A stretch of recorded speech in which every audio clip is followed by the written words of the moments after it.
So it seems that Crackdown 3 indeed failed to impress the masses. It was received with mixed results. Those who like the Crackdown series will be happy with the game, and those who don't, what did you expect?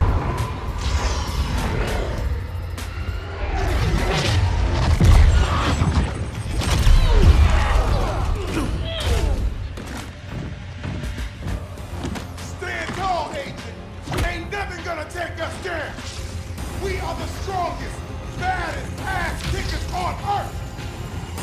Quack, quack, motherfucker!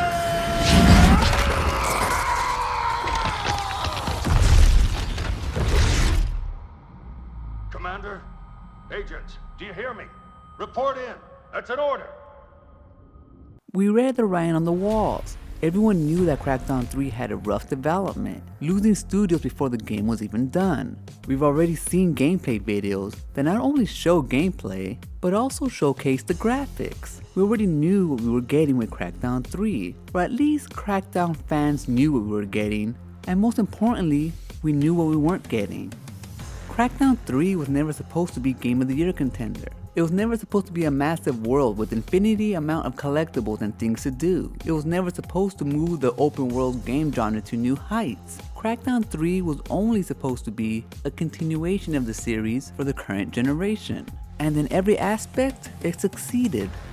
Crackdown 3's map is broken up into sections and ruled by a boss, each with their own set of goons that protect the territory that they rule. Once you take over the territory, you then face the main boss. If you're a fan of the Crackdown series, this is nothing new. This time around, they fleshed out the boss's backstories and motives. The introduction artwork are well done. The comic book vibe throughout the game is cohesive. The artwork, the cutscenes, and the graphics complement each other.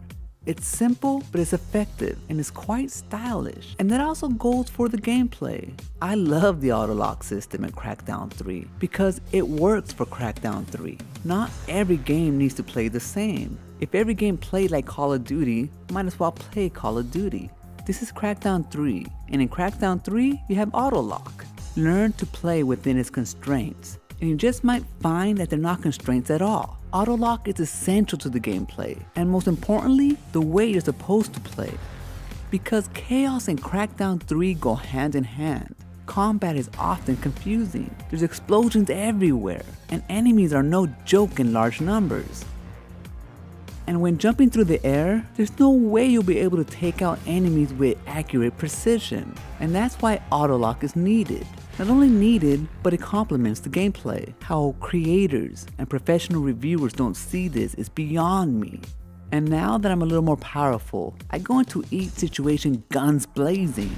My preferred loadout, which consists of a rocket launcher, grenade launcher, and shock sniper rifle, allows me to jump in from a tall building, raining down rockets on my enemies. And when I clear the floor, I use my sniper for those hard to reach enemies. It's a perfect loadout in every situation. Even then, you still want to pick up every weapon you come across, because then they'll be added to your vault and collection of weapons. And if you want to change things up, you can. You can change your loadouts at any of the many hideouts that you've taken over.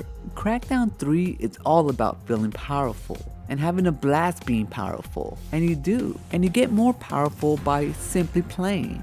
It's genius. You gain experience and grow with everything you do. You use explosive weapons, you gain experience in explosives. You don't have to unlock something, you don't have to find a blueprint or buy a microtransaction. You just play. You beat the shit out of your enemies, bare knuckle, you gain all your fingers on your left hand. So your right hand will only be a fist for punching. Not really, but you do get better at kicking ass. You like driving? You gain experience doing tricks and racing across the winding highways. You want to be an expert marksman? Pick up a gun and have a blast. You play the way you want to play. It's simple but effective, and it's fun. And although graphics, the presentation, and gameplay in Crackdown 3 is perfect for the game, Crackdown 3 would be nothing without the hunt for agility orbs. If you want to jump higher, leap across skyscrapers, you need to keep your head on a swivel, because at first agility orbs are easy to find, but it soon becomes difficult. But by then, you have an obsession to collect them all. Besides the agility orbs, you have special orbs that boost all of your abilities.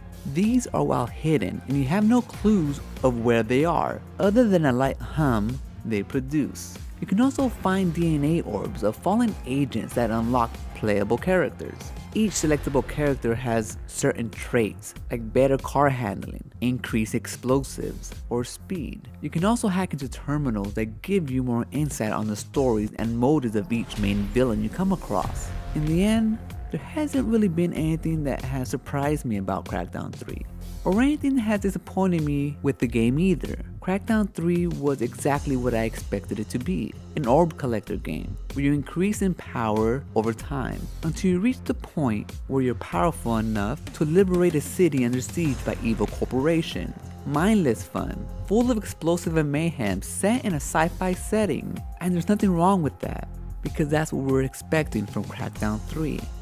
Those who were expecting something different, something more, either haven't been paying attention, never played a Crackdown game before, or have ulterior motives, and never really intended to give Crackdown 3 a fair shake. Crackdown 3 turned out to be exactly what it was supposed to be.